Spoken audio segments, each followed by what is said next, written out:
తీరుస్తాడు కూడా. ఆయనిచ్చే సహాయం నీ స్థితికి తగ్గట్టు కాకుండా ఆయన తన స్థితికి తగిన రీతిలో నీ అవసరాన్ని తీరుస్తాడు. ఒకరోజు ద గ్రేట్ అలెగ్జాండర్ రథం మీద ప్రయాణం చేస్తూ వెళ్ళిపోతూ ఉన్నారు. ఆ ఎదురుగా ఓ భిక్షగాడు వచ్చి, అయ్యా కొంచెం భిక్షముంటే వేయండి అని తన కొంగు చాచాడు. వెంటనే రథం ఆపమని చెప్పిన అలెగ్జాండర్ తన చిక్కంలో నుంచి 2 బంగారు నాణ్యాలు ఆ భిక్షగాడు వైపు విసరబోయాడు.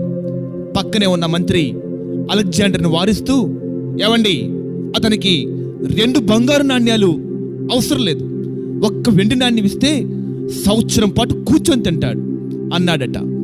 వెంటనే అలెగ్జాండర్ ఇలా జవాబిచ్చాడు, అవును, నువ్వు చెప్పేది వాస్తవం అయితే అయ్యుండొచ్చు, కానీ రాజు చేటువంటి బహుమతికి అది ఏమాత్రం తగదు.